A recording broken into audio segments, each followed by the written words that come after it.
When World War II ended, it left a continent in absolute ruins. And out of that rubble, two American policies emerged that didn't just rebuild Europe, they drew the battle lines for the next 50 years.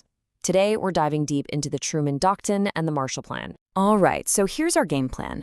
We're going to start in post-war Europe, a world totally shattered. Then we'll look at the political shield and the economic engine America came up with. We'll see how the Soviets fired back, and finally, how all of this kicked off the Cold War. So picture this. It's 1945. The fighting is over, but that wartime alliance, it's already starting to crumble. You see, with their common enemy defeated, this huge ideological gulf just rips open between the capitalist West and the communist East.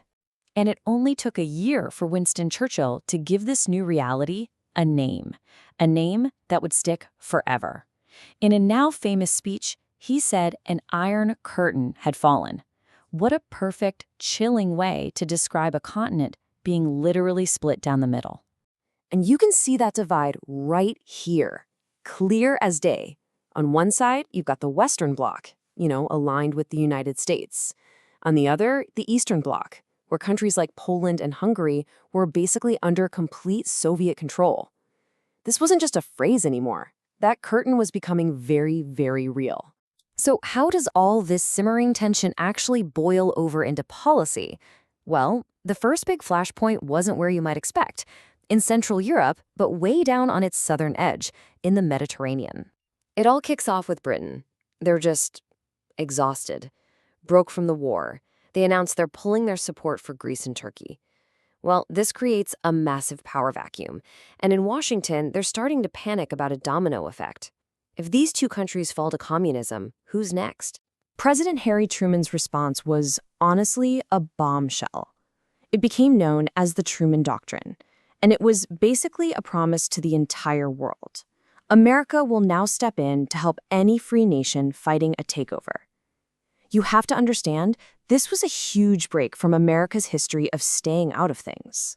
The core idea, the new buzzword in Washington, was containment.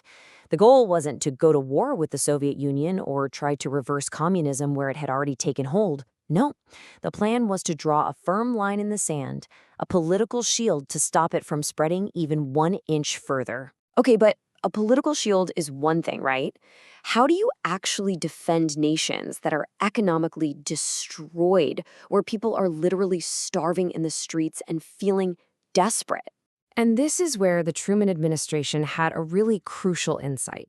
They realized that poverty is communism's best friend. When people are desperate, they don't really care about ideals like democracy. They care about feeding their families. A military policy on its own was never going to cut it. And the answer? The Marshall Plan. This was the other half of the 1-2 punch, a massive economic engine. The whole idea was to pour billions of dollars into Europe, not just to patch things up, but to build stable, successful democracies that would be strong enough to say no thanks to communism, all on their own. And just get a load of the scale of this thing. We're talking over $13 billion back then. In today's money, that's well over $150 billion. And look where the money's going.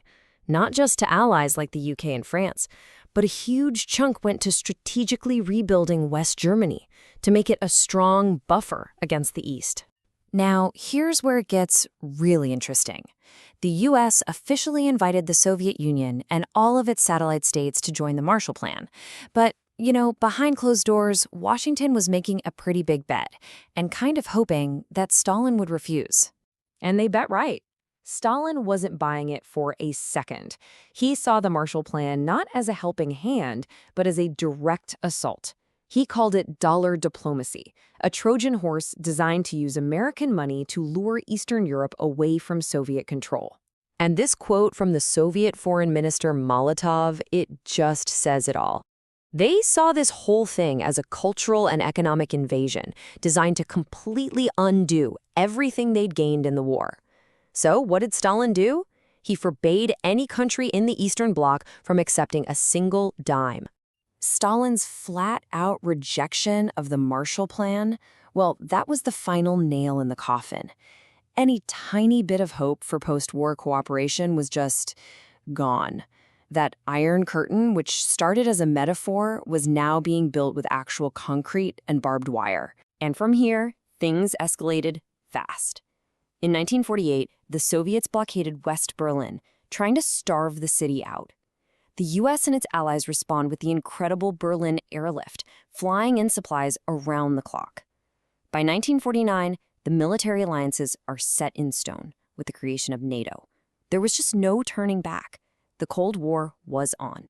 So you have these two policies, the political shield of the Truman Doctrine and the economic engine of the Marshall Plan. Together, they defined the next half-century of global history and set the stage for decades of conflict. And it just leaves you with this one huge, fascinating question. What if Stalin had said yes? How different would our world look today?